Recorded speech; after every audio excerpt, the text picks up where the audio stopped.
It's Tuesday, innit?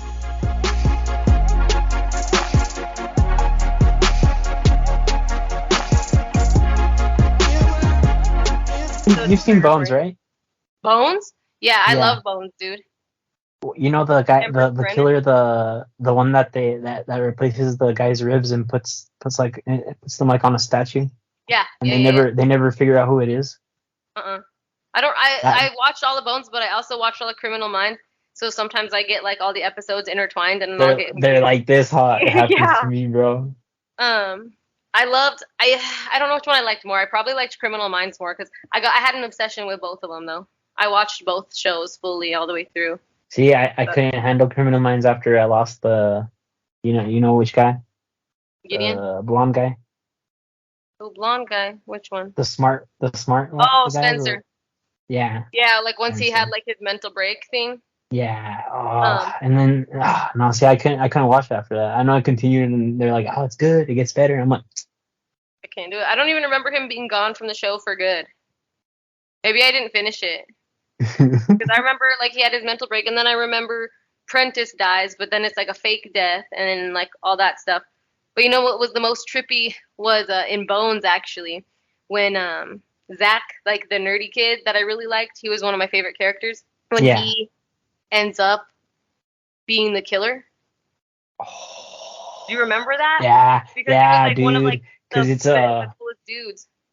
how do I say? It was like the twist of the century, bro. Because Yeah, you felt like it's my favorite character. he was, and you know he reminds me a lot of like the way I felt about Spencer in Criminal Minds. He's like the nerdy one who never gets the ladies and stuff, and he's just like he was my favorite character. And then he's helping them try and solve these murders, and then it turned out to be him, and then he's in prison, and I'm like, what the hell just happened? Oh, What's the guy from Bones, the main guy? Booth? Booth. Yeah, when Yeah. you know which episode is pretty good is the one where he gets kidnapped and he's just on a boat. Why don't I And remember this stuff? Are you making these up? no, he gets kidnapped and then Hold eventually on, he I'm gets gonna Google rescued that. off the boat. And then literally like on that episode, I think at the end he like sees a cartoon like I think it's Stewie from Family Guy. Yeah. And that's when they realize he has a tumor in his brain. Oh, that's at the end. Yeah, it's at the end, yeah. Okay. See, you probably remember that, and then you're like, Yeah. oh, but yeah, that was a trippy episode. Yeah, because they have the grave digger. Okay, yeah, that show was sketchy. Well, and did they have an episode on the Zodiac Killer, or they had something like it, right? Yeah, they had something like it, like the one I was telling you where it's The ribs one. the ribs one, yeah, the backwards eagle. They Yeah. basically they rip out every bone like through the back, all your rib cage gets ripped out through your back, and it looks like you have wings. Damn, And dude. that goes back all the way to like the Viking times, Hmm. and that's what they would do to like how do I say, like to signify war, like basically like They would rip someone's rib you know cage that out. yeah, basically one side would send someone and then one side would send another one, and they'd meet each Yeah. other and then they'd be like, okay, this is how it's gonna go down, this is gonna happen, this is gonna happen. It's like, nah. So you just murder that person and then leave them hung up, like like Yeah. it looked like he had wings. It's gross. Dude, that's crazy. I do remember seeing that because it's like burned into my mind. Yeah, because they have it in the bones, and it was at the Smithsonian, or is that what they Yeah, call the it? Smithsonian. Because that's where they work, isn't it? Or no, Yeah, is that where they work? it's not the Smith. That's No, what they they work at call the it, Jeffersonian. the Jeffersonian. The There you go. Jeffersonian. Yeah, I knew it was something Sonian. Well, speaking of all this, today's topic is going to be the Zodiac Killer because this shit is crazy. Like all these unsolved serial killer stuff, like that's just insane to me that that can happen. Because like most people who kill today, they get caught.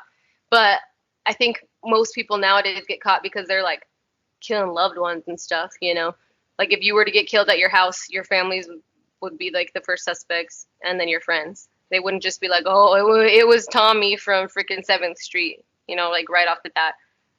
All right, if I die, I want you to know it was Miranda. 100%, it was Miranda. Dude, it depends. If you got like my dream car and then you wouldn't let me drive it, I just get over there with I my would be truck and be like, fuming. Miranda, you want to drive it? And you're like, no. And I'll be Nope. like, okay. I know. No, if you got my Supra, dude, or my Skyline, no. No, I say That that, would and be then it. I'll be like, all That'd be right, motive. I was gonna let you drive my truck, but there's something else in the garage, and then I open the garage into the Supra, and then I'm like, I'm not letting you drive it because you disrespected the truck. I'm not just Dude, I'd be pissed. That would be motive for me. Motive enough. Anyways, so the Zodiac Killer. We'll go back to him just being. It's unidentified. It's an unsolved case, right? Well, they say it's solved now, but we'll get there towards the end, right? So he because it's was. iffy. It's a big iffy if it was Yeah, it's solved or iffy not. because like. Well, exactly. It's iffy. Like, how can you say, oh, like that's if we were to be like, Brandon was the Zodiac Killer, like he's dead. We have no idea. Like, there is a case on it, and we can read that at the end and see what you guys think. But we'll just say for now, the Zodiac Killer is just a pseudonym of some unidentified serial killer, right? He operated his murdering business, like what do we even call it? His serial killer He was persona, just a murderer. Like career. he Yeah, he was just a killed murderer. people. He had no remorse. Like He didn't, a and straight murderer. he had his little serial killer operation in Northern California in the 60s, back in like the late 60s. He actually, I say he, but like what if it was a she? I doubt it because the way psychology works and stuff, they just assume it's a man, right? Because of the way he wrote and the way he acted. So that's also Yeah. something cool to get into later is like the behavioral analysis unit. Getting into that and like why people kill and how they can tell the difference and like profile people, that's crazy to me. But anyways, he actually, I don't want to say inspired a lot of like amateur detectives to look into his case and try to figure out who he was. Maybe inspired is what he did, but he encouraged, I guess, a lot of them. I, per usual, have a timeline of events pulled up on the computer so that I can read for everyone. So, but you said you inspired he inspired a bunch of detectives to become detectives. Is that what you not just said? necessarily to become detectives, but people who were already like in the FBI and just like amateur detectives, he inspired them to like that was their case that they were like, Damn. So he's I'm like, come play gonna my game. yeah, come play my game basically. And so all these people who were just becoming detectives or wanted to become detectives because of his case, like they were like, we got to find this guy, right? Because like people like Jeffrey Dahmer and like Ted Bundy, like they got caught, they kind of knew who it was. Like this, they had no idea who this motherfucker was. He was just killing people. And he actually named himself the Zodiac Killer. So no one actually called him that. He called himself that. He Damn. He's like, they don't give me nicknames. I give my own nickname. Yeah, exactly. He was very full of himself and narcissistic. Like he wanted to take ownership and tell him like this is my murder. I did this. That was his thing. So then you think back to it. We were talking back to Criminal Minds and like, they would always be like the unsub is 5'4". He's definitely Hispanic, Latino, he's from poverty. Like, they do that kind of thing. So Yeah. he names himself, he's full of himself and he wants to take ownership. So he actually starts like, they talk a lot about a serial killer's signature is what I'm trying to say. Sorry. And a lot of the time that's like they'll, like in Saw, it's the let's play a game and then they leave puzzle pieces and it's that like that's Jigsaw's signature thing. He doesn't just go randomly stab someone on the parking lot and one day and like change his whole entire form. So this guy, he wasn't like leaving. But the thing with Saw Miranda is that he technically didn't kill anyone. He gave them he gave them the tools to free themselves. Save themselves, yeah. Yeah. So you're right. He wasn't really a murderer because he never did kill anyone. He just bound them and gagged them and set them up to get their heads chopped off. But he was like, I look, mean, if they didn't, pop your eye out. They didn't, if I didn't cut my eye out and get that key out of my head, then I wasn't gonna survive. Yeah. So now they call me Eyeless Willie. No, I'm just kidding. They call me Eyeless Willie. Anyways, so signature. The Zodiac Killer, he didn't have a signature like that, like we're saying. He didn't necessarily have something where he was leaving marks or something at the crime scene for these people to say, oh yeah, it was him. Like he wasn't leaving a Virgo picture painted on the wall when he went somewhere. He wasn't doing all this horoscope like zodiac stuff. He wasn't doing that, but he was writing letters like to the police station and to the newspapers and being like, it was me, I'm the killer, blah blah blah. So his first murder was June 4th, 1963. And this part, you guys, I'm gonna have to read like exactly what they found and stuff because I don't want to mess anything up. So if it sounds like I'm reading it straight from a piece of paper, it's because I am. So this happened in Santa Barbara. Robert Domingos and his fiancee, Linda Edwards, they were just high school seniors, dude. Santa Barbara County in Southern California. So Damn, he's his like, fiance, he already proposed to baby girl. yeah. I didn't even think about that, dude. So yeah, they were They already met each other engaged, right? freshman year, bro. They fell in love sophomore year, junior year. They're like, dude, I'm gonna get steady with my girl. Dude, And that's then how it senior was year, back in the 60s. They got married right. They were probably together ask since your they were dad. like No, I'm just kidding. 7, for real. Dude, but my dad wasn't getting married. He was just tossing out babies, dude. Oh yeah, true. I didn't mean tossing out like that sounded bad. I didn't mean like tossing him to the curb. I meant he was like You should have said slaying. busting them out, dude. Yeah, I just meant like he was slaying fine honeys on a regular basis, dude. That's all I thought meant. you were gonna, dude. I swear, I thought you were gonna say he was slinging dick. No. Anyways, okay. So we'll go back to poor Robert and Linda, high school sweethearts, right? It's Tuesday, early June 1963.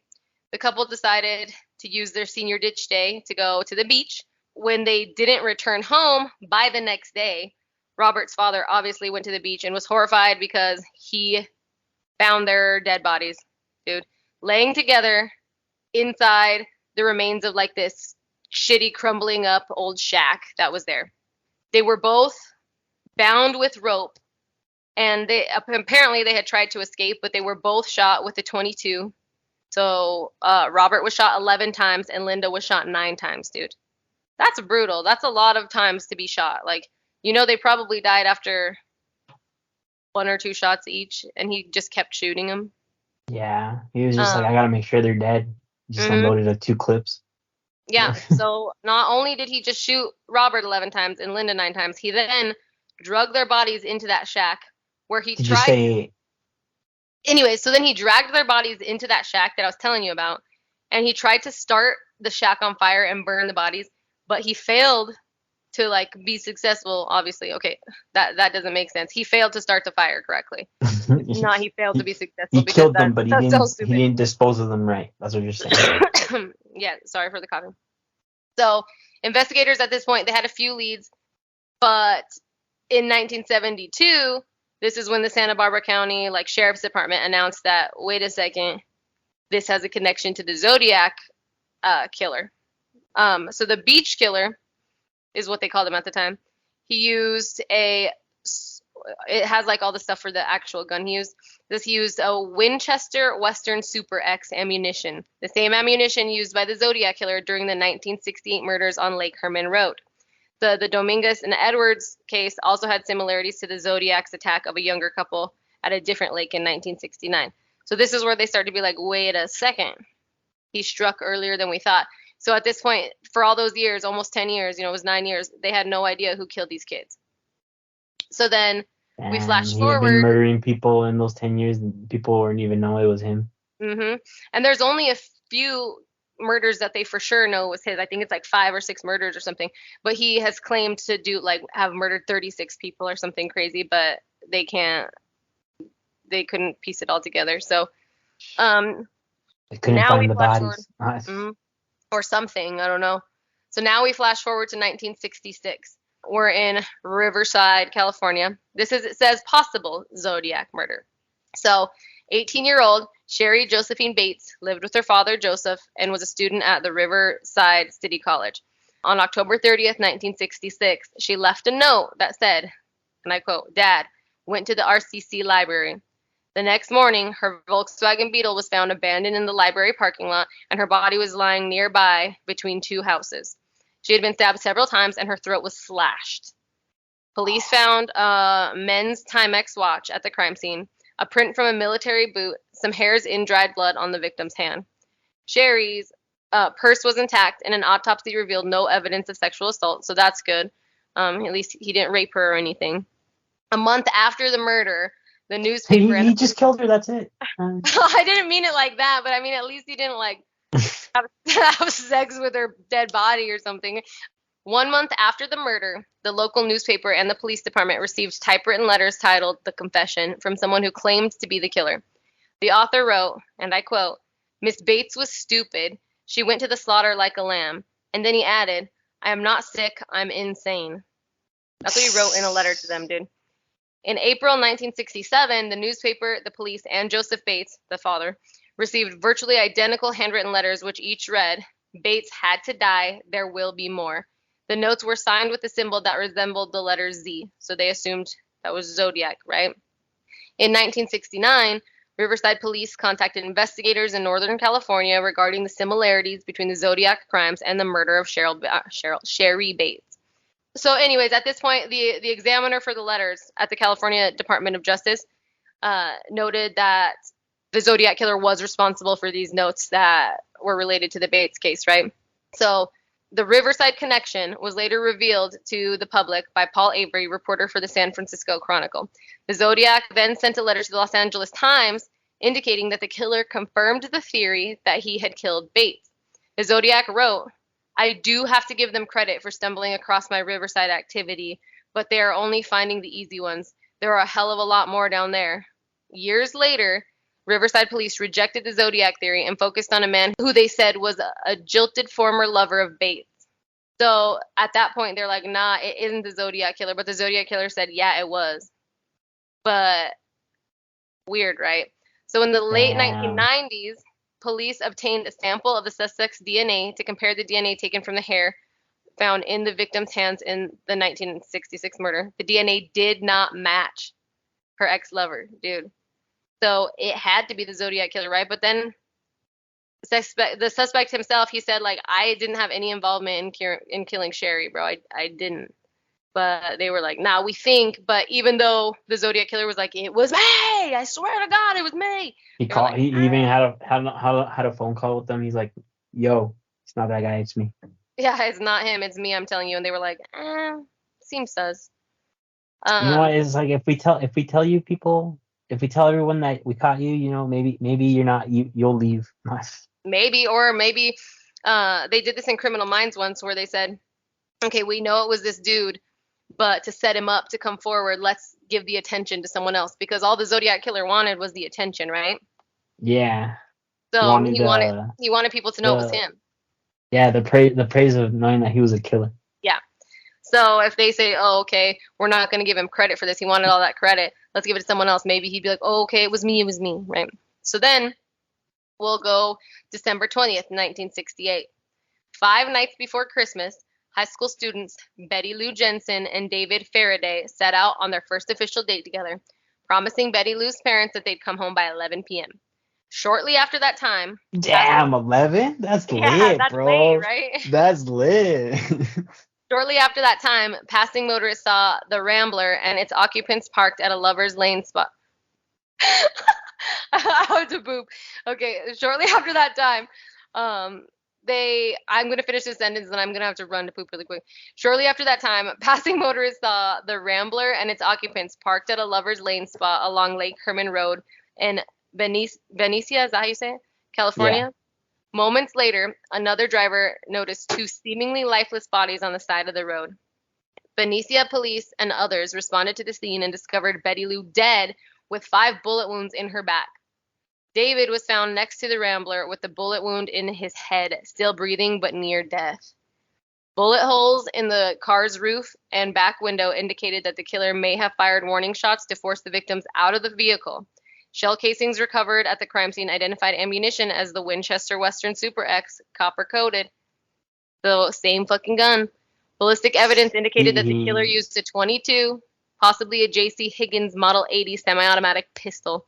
It's not important to the story at this point, but just so you guys know. Investigators believe the 2 teenagers were likely random targets killed by a stranger for unknown reasons, but the gun was the same. Damn, it seems like he likes to target couples together so you can get a double kill. Yeah, exactly. Then move forward to July 4th, 1969. 22-year-olds. Now my dyslexia, dude. 22-year-old Darlene Farron was a wife, mother, and a popular waitress at this restaurant. On the night of July 4th, she picked up her friend Michael Magoo, I'm not sure how to say his last name, and stopped her Corvair in the parking lot of Blue Rock Springs Park. Jeez, I don't know why I can't read. Sorry, guys. Michael later told police that another vehicle pulled into the lot around midnight and then left only to return minutes later. The driver got out of the car, shined a bright light, and fired into the Corvair. Is that how you say that? Corvair? That's what it looks like. But anyways, I could be pronouncing that wrong, guys. But he shined a bright light in the window and fired into the car with a 9mm handgun. Michael was shot in the jaw, shoulder, and in the leg. Darlene was hit several times. At 12:40 p.m., in a call later traced to a gas station payphone, a man rang the police department and claimed responsibility for the shooting as well as the murders on Lake Herman Road. According to the police dispatcher, the caller spoke in a low, monotonous voice. Why can't I speak? Saying, "I want to report a murder. If you will go 1 mile east on Columbus Parkway, you will find kids in a brown car. They were shot with a 9mm Luger. I also killed those kids last year. Goodbye." And he just hung up.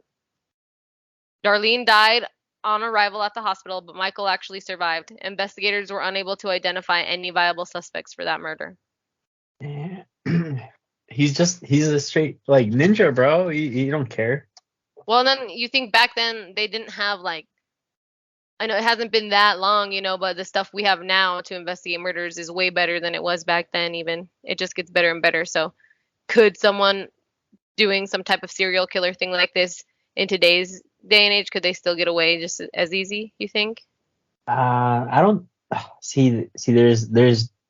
There's cases where people just they're ninjas, right? They kill Yeah. someone and then they just disappear, or they just like head to Canada, head to Mexico, Yeah. shit like that. But I don't think it's way harder to get away with shit now just because of like you said, the technology, like the cameras, there's phones, there's GPS. Yep. I always say this joking around, but if you go kill someone, leave your phone at home. I just get Yeah. All right. Leave your phone at home, dude. You can't have any proof. Don't take your car either. You gotta take a stolen car. Anyways, okay. So Can I borrow September. your car, Miranda? No, No. nigga. You can borrow your car. September 27th, 1969. On Saturday in late September, college students Brian Hartnell and Cecilia Shepard were relaxing along the shore of Lake Berryessa. I'm not sure how to say that. Some 30 miles north of Napa, California. A man appeared holding a gun and wearing a hooded costume with a white crossed circle stitched over the chest, explaining that he had escaped from prison and needed money and a car to escape to Mexico. The stranger bound their wrists with pre-cut lengths of plastic clothesline. Without warning, he plunged a large knife into Brian's back 6 times. He then stabbed Cecilia 10 times as she fought for her life.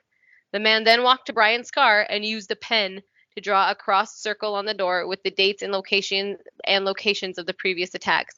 The date, September 27th, 69, the time, 6:30, and the notation by knife. That's the letter that you were showing me earlier, like what they had written. At Yeah. 7:40 p.m., a man called the Napa Police Department to report a double murder. The caller described Brian's car, directed police to the scene of the crime, and confessed, "I'm the one who did it." Police traced the call back to a payphone at a car wash in Napa. Cecilia died 2 days later, but Brian survived. But he wasn't doing a very good job because that's 2 people who have survived now, right? Yeah, but you realize that it's a little weird that he goes a little harder towards the girls than he does to the guys. Mm-hmm. So October 11th, 1969. Paul Stein, a 28-year-old student and husband, worked as a cab driver in San Francisco. And so far, if I'm remembering correctly, this is the only lone victim that we have had. Everyone else was a double murder. Oh no, that one girl in the Volkswagen. Yeah. She was alone. Bates. Yeah, okay. Paul Stein, a 28-year-old student and husband, worked as a cab driver in San Francisco. That night, Stein picked up a fare headed for a destination in upscale Presidio Heights neighborhood. At the intersection of Washington and Cherry Streets, the passenger shot Stein in the head and removed a piece of the victim's shirt. The man walked away just before the police arrived, but the police radio broadcast mistakenly described the suspect as a black man, and passing officers dismissed the white man resembling the correct description. Yeah. Fingerprints. That's it. Yeah. They're like, hey, we need to catch someone, like, because how do you say, he's becoming a problem. We need to put a public face out there, And then execute they this said he guy. was black. And then they said he was black, and then this guy's gonna be furious. They said that they did pass a guy with the correct description, but he was white, so they didn't stop him. Oh Fingerprint. wow. Yeah. Fingerprints found on the driver's side of the cab may have belonged to the killer, and a sketch was produced based on the descriptions provided by the witnesses. The case was considered a routine robbery until the office of the San Francisco Chronicle received an envelope with the letter from the Zodiac Killer, which began with the words, "I am the murderer of the taxi driver." The envelope also contained a blood-stained piece of Paul Stein's shirt. The Zodiac denied he left fingerprints and claimed the police sketch was inaccurate because he had worn a disguise. Interesting, right? So yeah, I told you that Damn, he just murderers like him, they're like, no, that's not what I look like. You're literally describing it wrong. Don't give him credit, type of thing. damn. I don't. I, Hmm. I feel like he's just like too smart for them. Yeah, maybe it's a police officer. Like, oh, you always think that, right? Like the people getting away with it most, they know all the But you said a ins and police outs. officer, but like, let me throw this out. What if, uh, you know how there's people like during the World War II, they in the submarines and stuff. I mean, that's Hmm. still to this day, right? The Navy and stuff. Yeah. But you know how those people in the submarines, there's no way to communicating just Morse code, right? Hmm. What if he came from like, what if he was in the war and he was like a code talker? You know what I Well, mean? that's what they think, that he has a military background. Whoever, the killer was, that's what their profile fit is. Someone who came from the military is what they had determined towards Because then their he's also profile good when with they the were gun, looking for him. right? Hmm. All right. Next murder, dude. March 22nd, 1970. On a Sunday in late March, 22-year-old Kathleen Johns, it's not Jones, it's Johns, packed her infant daughter into a station wagon and left San Bernardino, California to visit her sick mother in Petaluma. I think I said that right. It's in the northern part of the state. Kathleen was also 7 months pregnant with the child of her longtime boyfriend. As she traveled on Highway 132 near Modesto, another vehicle pulled alongside the station wagon, and the driver appeared to signal that Kathleen should pull over. On the side of the road, the driver explained that the back wheel of Kathleen's station wagon was loose, but he promised to fix the problem. Instead, he loosened the lug nuts and the wheel fell off as Kathleen tried to drive away. The man then offered to drive Kathleen to a gas station, but she climbed into his car and discovered that he appeared to have other plans. She claimed he also made veiled threats to harm her child. Eventually, Kathleen grabbed her daughter and jumped from the car. A passing driver took Kathleen to a nearby police station where she identified the stranger from the police sketch of the Zodiac. Months later, a Zodiac letter mentioned a rather interesting ride with a woman and her baby. So she did, Damn, yeah. he's just like taunting them at this point. Yeah. Isn't that crazy? Dude, imagine going so far as to being like, hey, pull over, and then like loosening the lug nuts and being like, oh, sorry, I couldn't fix it. Get in the car. Like, oh, that's so creepy, dude. I'll help you out. Hmm. September 6th, 1970. A postcard attributed to the Zodiac featured an advertisement for a condominium project in Lake Tahoe, Nevada, with the phrases past Lake Tahoe areas and uh, sought victim 12. I'm not sure if I'm pronouncing that word correctly. Some interpreted the cryptic message as a clue to the disappearance of the 25-year-old Donna Lass. In May 1970, Donna worked in San Francisco at Letterman General Hospital, located on the Presidio military base near the area where the Zodiac Killer killed that cab driver. Donna moved northeast to South Lake Tahoe and found work as a nurse for the Sahara Hotel and Casino. On September 6, 1970, Donna vanished sometime after her last entry in her work logbook at 1:50 in the morning. Her car was later found abandoned near her apartment. According to some of the accounts, an unidentified man called Donna's employer and her landlord, claiming that she had to leave town due to a family emergency. That way no one would look for her. Donna's family told Damn, authorities. Yeah. So he like but this one was that more one sounds a little premeditated, dude. different. Yeah. That one sounds a little. What if that wasn't him? What if this one wasn't him? This one says possible Zodiac killer next to it. So this is where because this seems more premeditated. Like he took the time to find out her family's information and her employer, her landlord, and then call them. So Donna's family told the authorities that there was no such emergency and that the man was never identified. So no one ever found out who it was. Investigators suspected Donna had been abducted and killed, but her body was never found. Her disappearance remained a mystery, and her name was added to a long list of possible Zodiac victims. Weird, right? How do you see? That's the crazier part. Like, how do you not find a body? Like, Mm-hmm.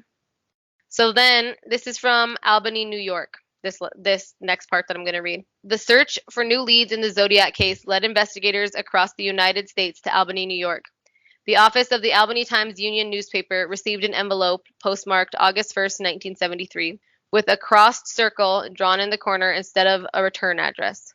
The letter read, "You are wrong. I'm not dead or in the hospital. I am alive and well, and I'm going to start killing again. Below is the name and location of my next victim, but you had better hurry because I'm going to kill her on August 10th at 5 p.m. when the shift change." That's what it says. Albany is a nice town. Below the message, the writer included 3 rows of symbols. According to an FBI report, Bureau Cryptanalysis, am I saying that? Cryptanalysis, yeah, deciphered the coded message to read, and some of it's redacted. Albany Medical Center. This is only the beginning. So they were gonna probably kill a nurse or something, is what they were thinking. So investigators were unable to identify any murders that could explain the vague reference to the victim on August 10th. Handwriting experts could not determine if the new letter was prepared by the writer of the Zodiac letters due to lack of significant characteristics in the Albany message, but this possibility cannot be eliminated based on limited analysis. God, that was it. He's just a monster, bro. Yeah. So then at this point, it's like, okay, well, who is he? Like that, they still don't have any answers. But out of all the suspects, that they had, they only named, officially the police had only like named one suspect on TV, and it was a guy named Arthur Lee Allen. I have a ton of information about him, and he's actually portrayed in like that Zodiac movie. Yeah. So turns out that now some people still think he is the killer, but a lot of people don't. He was the prime suspect for years and years, though. And here's the evidence to support the theory that he was the killer. So based on their profile and stuff, this is the info he had. So in 1958, Allen was dishonorably discharged from the Navy. 10 years later, he was fired from his job as an elementary school teacher due to sexual misconduct of his students. In 1969, according to the police department, Allen was near Lake Berryessa when 2 of those victims were killed at that lake, remember? Allen claimed that he was just scuba diving on that day of the attack. In 1971, Allen's friend, Donald Cheney, informed Manhattan Beach police that Allen admitted that he had the desire to kill people. He used the name of the Zodiac guy and attached a flashlight to a gun for better night vision. Cheney said their conversation happened no later than January of 1969. So he had told him in the past that he like wanted to kill people, and then he added a flashlight to his gun so that he could see at night. And his friend was like, "Dude, this is sus. I'm telling." So in 1974, also Allen, I don't know why I said also, pled guilty to sexually assaulting a 12-year-old boy, and he went to prison for 2 years. Then there's kind of a missing part of like nothing happening. And then in 1991, a search of Allen's home revealed the same typewriter model that had composed many of the Zodiac's letters. Right? So maybe he wasn't the only killer, maybe he was one of multiple, Okay, 92. Victim. What if there was like it was like a little cult, what if it was like multiple people, not just one people? Yeah, one or person. maybe there was just people who were trying to be copycats. Ooh. Like maybe there was actually only one real Zodiac killer, but people were trying to be little copycats and do the same thing. So in 1992, sorry, you go ahead. In 1992, sorry, we're just you go. Because it's kind of weird that the guy that's persistently calling saying like I killed these people, right? Yeah. And then all of a sudden he just drops, and then all of a sudden he appears again, and then changes the way he kills. Yeah, but things are different, like we think. So like you said, copycats. Copycats, dude. So then in 1992, Mike Magoo, it might be Mago, I'm not sure how you say his last name. I'm not trying to be disrespectful by saying it wrong, but it's spelled funny, so I'm not sure. He picked Allen's picture from a photo lineup, identifying him as the gunman who shot him in 1969. He literally reported to have said, "That's him. That's the man who shot me," and he was like yelling it when he saw him through the glass. The police was like, or through the pictures. Sorry, and they're like, I don't know. Well, then this guy ends up dying. The guy that they're accusing of the murders, I think he dies in like 1992 or something from, I can't remember. It was like a heart attack. He just ended up dying, so he never even got charged with any of the murders. They just assumed it was him. He got away with it. So then in 2007, author and journalist Robert Graysmith believed that Allen was the Zodiac Killer, partially based on several police detectives describing Allen as the most likely suspect. In 2018, the daughter of San Francisco law enforcement officer David Toshi, lead detective in the Zodiac case, stated that her father always believed that Allen was the Zodiac Killer, but the lack of hard evidence prevented them from proving the case. Other circumstantial evidence was Allen was described as being fixed on young children and angry at women, which, like you mentioned earlier, he was always harder on the women, right? Yeah. He wore a Zodiac and the ones brand he would watch. target, the ones he would target, because he killed the taxi driver, right? That was a guy. That was like probably the only solo guy he probably killed, right? Yeah. But mainly he would only was target killing women. Women. Yeah, or women that were happy with men too. That's one of the other things. Like if they were happy on a date, or if the pregnant lady, and he was fixated on like young kids too. You know, he wore a Zodiac brand watch. His home and workplace were only minutes away from where one of the Zodiac killings took place. However, forensic experts have agreed that Allen's fingerprints, palm prints, and handwriting didn't match that of the Zodiac killers. Witnesses differed on Allen's photo and voice, and some argued that Allen didn't even look like the man in the police sketch. Damn, they. Mm-hmm. They're like, did you catch him? It's like, we did, but he's dead. It's like, that's not him. It's like, what? What do you mean? Like, we have him on camera killing the person. Like, that's not him. That's not him, dude. Well, and then I have the name of the actual guy that they believe is the killer now too. So his name was Gary. So there's some good pictures which we'll put in our LinkedIn, and we'll put some of these websites too that we both looked at.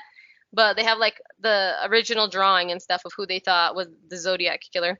So they said he was like 35 to 45 years old, approximately 5'8", heavy build, short brown hair, possibly with red tint, wears glasses, and he's always armed, with a gun. It's not like just because he has a gun, that's not going to give away that he's Did a you killer. just describe Jesus, bro? Right, did I just describe half the men in America? Half the men in America, like, for real, dude. Literally. Has glasses. I'm like holding a gun. I'm like, oh shit. Yeah. Oh shit, dude. Go outside in Texas and it's everyone. For real. So, one of the most important clues. Are you still bro. laughing up there? You're too, man. I know, or literally anywhere at this point. So they detailed in Fox News the main points of evidence that they said had pointed to this Gary guy being the Zodiac Killer. One of the most important clues, they said, came from years of scouring over forensic evidence and photographs in Posty's personal darkroom. One image they found shows scars on his forehead that match scars on one of the composite police sketches for the Zodiac Killer. Another area the team focused on was letters sent by the killer. A former Army counterintelligence agent told Fox News that the letters of Posty's full name were removed to reveal an alternate message in one of the Zodiac's messages. So, and this is in quotes, "You've got to know Gary's full name in order to decipher the anagrams." So I just don't think there's any other way anyone could have figured that out. Because once you know his full name, you can decipher the codes. And so they're like, was he just another one? Were they both working together? Was one of them a copycat? Or were they both guilty? What are they? They're both military, huh? The final piece of the puzzle was the 1966 death of Sherry Bates in Riverside, California. Bates' murder occurred 2 years before the other Zodiac killings began. The authorities received a letter a year after her death that they believed at the time may have been sent by the Zodiac Killer. However, investigators in 2016 received an anonymous letter from a person who claimed to have written the earlier handwritten note as a sick joke. The Riverside Police Department's homicide cold case unit then treated Bates' death as an unrelated to the Zodiac Killer, and it remained an open investigation. However, the case breakers contended Bates was the victim of the Zodiac Killer and claimed an FBI memo from 1975 confirmed he was their suspected killer. They told Fox News that they were unable to obtain a sample of her DNA to compare to Posey's, but the team said there were a few clear links between her and him. First, this dude, like you said, ex-military, he was an Air Force veteran and received medical checkups at the hospital 15 minutes away from where Bates was actually murdered. Additionally, a wristwatch found at the murder scene had paint splattered on it. Posey's painted houses for the most of his adult life. And that watch that they found at the crime scene had paint splattered on it, and that's what he did for a living. Finally, detectives documented military-style boot prints at the scene, with which the case breakers said had matched the style and same size as those found at the crime scene of Posey's actual shoes. Costume. Gary. We'll just call him Gary. Fuck, I'm not going to say his name wrong anymore.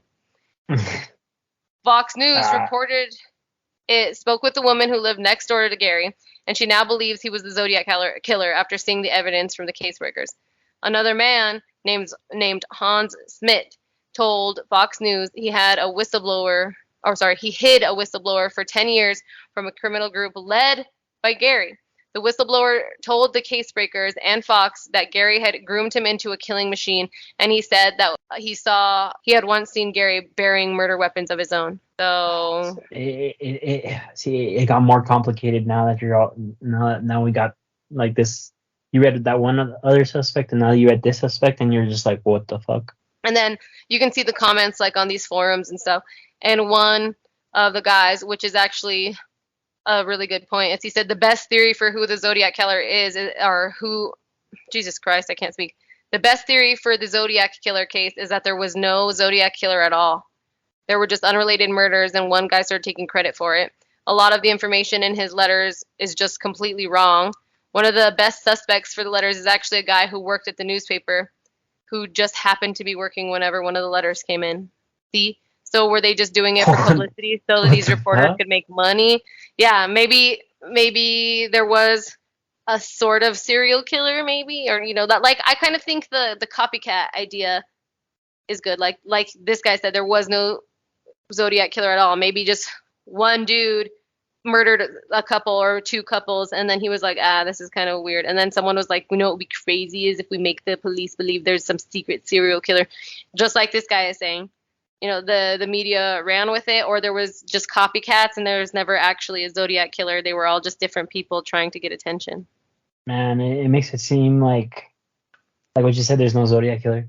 Mm-hmm. It makes it seem like it makes it seem like the killings were insignificant. Like, oh, this was just a small case here. It was just a small case there. So. Mm-hmm. And like they were happening a lot, but you would think, if the Zodiac Killer really wanted to be some infamous killer and take credit for all his kills, you would think that he'd be leaving a signature on the bodies, right? Whereas, like, with this random guy saying, like, the best theory is there was no killer, and the guy who happened to receive the letters at the newspaper was always the same guy, It just so happens that way. And reporters, they get a lot of information because they can go to the crime scenes, they can get documents, they can pay people off. So he's getting more inside information because the letters are coming after the killings, too, not before. So after all the information's being released and you can get it leaked, then the letters are coming in. So you never know, dude. It was just a big publicity stunt. Yeah. Who knows? I mean, I feel really bad for the victims, and I'm not saying that their deaths were, I don't know, they were all real. These people all really got murdered. But we're talking about who did it, Was that person real? Was it multiple people? Was someone just bored and trying to make it seem like there was a serial killer? And who knows? We'll never know, I guess. In a couple of videos that I saw, it was that he was just trying to get his message across, like, that he could kill anyone at any time, Mm-hmm. day or night. But since, like he said, there could be multiple people, who knows who was actually writing that shit. Yeah, because it had to be there was people trying to say, like, oh, is the handwriting the same? And there was codes too. Like, he used certain codes. And like I said earlier, that one guy's name had to be used to crack the codes. That guy died in 2018, and they found out about him in 2021, just through still investigating this. So I guess all of it's just crazy to me. We'll never know who it truly was unless that person is still alive and comes forward and has all the evidence and proof, This is like a case similar to, like, Jack the Ripper. Mm-hmm. And that's what we're going to cover next, is like another crazy. Basically a unsolved thing. notorious killer. Yeah, but yeah, this is crazy to me. I like the guy's theory of not even being there is no Zodiac killer. What do I you do. think? I feel. I think for sure it was a couple. Like it was, A couple people. for me, it was like those two guys that were military trained because they could speak in code or they could write Yeah, code because they were taught in the military. It was part of their training or whatever job they did, and like they knew how to handle a gun or they knew where when stabbing someone they knew where they were there stabbing, and it seemed like they were just targeting women more than men. yeah, especially. That's the weird part for me is that you would think if you're gonna be a serial killer, you wouldn't accidentally leave people alive to recognize you. Don't you think? Yeah, and I also don't know. It's just very they weird. were, And they were only how do I men. say, the way they were getting away with it too was one person can do it and then one has to be the getaway driver. Yeah, that's weird, dude. It It's is for weird. sure weird. It's one of those things that just it don't make sense. It's the gray area. Yeah. No, all of it's just very strange. I don't know. I don't even know what I believe about it. I kind of don't think he was real at this point. Right. Now that I did enough. I feel like it all comes down to our conspiracy theories. Like, was it even real? Yeah, I know. We're always doing that. Everyone's like, bro, he killed a ton of people. And we're like, but was it him? Was he made up? Like, I mean, but it is a good We're theory. Like, if you don't know who he is, and then there's all these different things, and like, the case is very inconsistent. Just like that guy said, like the letters are inconsistent, the killings are inconsistent. There was mistakes made sometimes, and like, I don't the know. only thing that they have is in a letter where he wrote dangerous, and then in another letter, like, oh, he misspelled dangerous, and in another letter he misspelled it again. But then after that, he never misspelled it again.